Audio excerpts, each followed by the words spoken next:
Est-ce que tu as perdu ton élan créatif? Tu te sens déconnecté, sans inspiration, sans énergie pour t'y mettre?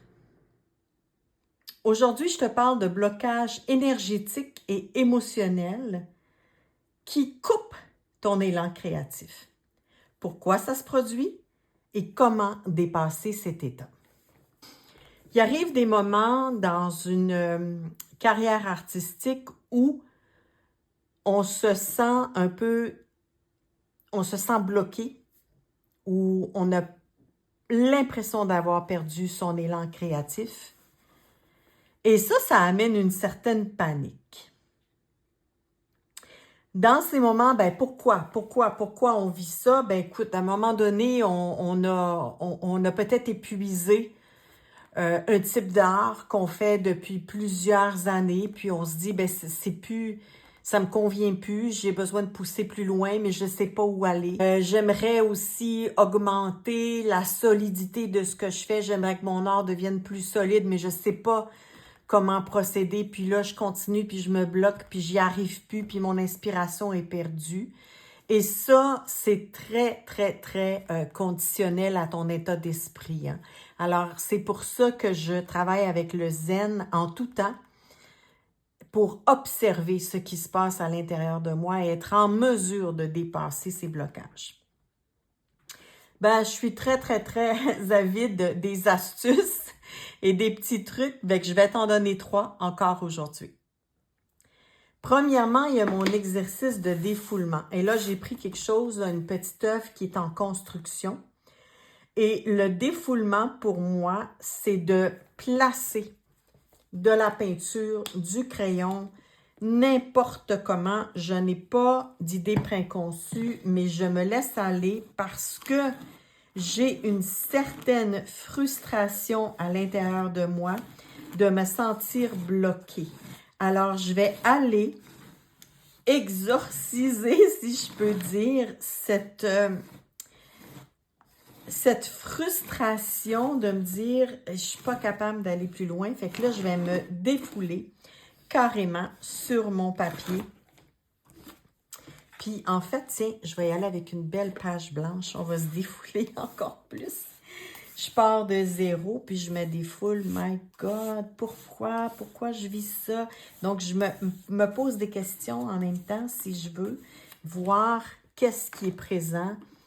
Ou encore, j'essaie tout simplement de me défouler. Et ça peut être très libérateur. Donc, j'appelle ça mon défoulement artistique. Et c'est surtout donc dans ces moments où c'est donc bien difficile des fois. Et là, ça te permet donc d'être un peu plus raide. Pourquoi? Je veux pousser plus loin, j'y arrive pas. Pourquoi? Et donc, c'est un défoulement. Et c'est pas important, là, moi j'ai des cahiers de défoulement, là, surtout c'est des vieux livres que je prends et sur lesquels je défoule. Donc, je laisse tout simplement tout ça bouger. Donc, le but, ce n'est pas de faire quelque chose de beau, mais bien d'appliquer pour me défouler. Et à un moment donné, ça fait, ça relâche, mon calme revient et je me sens prête à reprendre la création. Le défoulement peut être nécessaire pendant quelques jours, dépendamment de ton blocage. Et ça, donc, tu vas le sentir quand tu vas être prête à reprendre ta création et que les énergies bloquées ont été évacuées. Mon deuxième truc pour aider à passer à travers un blocage, c'est la méditation sur l'émotion. Alors, avec quelques respirations, je vais ramener mon corps au calme et je vais aller méditer sur l'émotion qui est présente, donc aller la ressentir dans mon corps. d'aller calmer le corps, calmer l'esprit et de me situer dans mon corps sur cette émotion, d'aller voir qu'est-ce qui est présent pour tenter de comprendre, ce qui va m'amener ensuite à l'écriture intuitive. Et là, on part en écriture intuitive, c'est-à-dire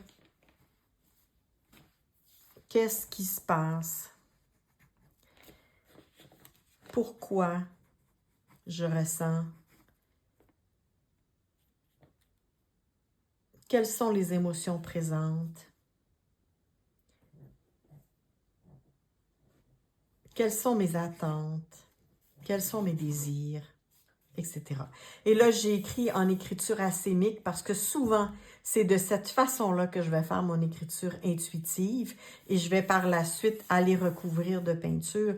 Mais tu peux aussi le faire de façon normale, c'est-à-dire écrire sur ce que tu vis pour comprendre et garder des traces et pouvoir retourner lire avec le temps.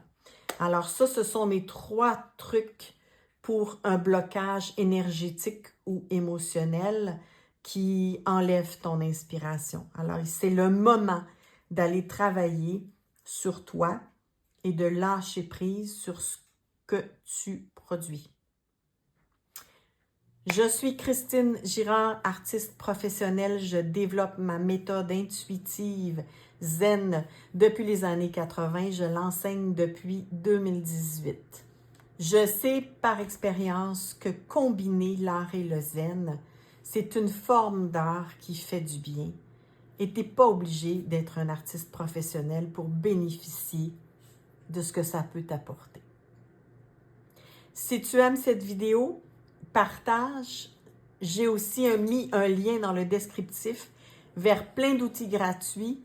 Vas-y, partage et like si tu aimes.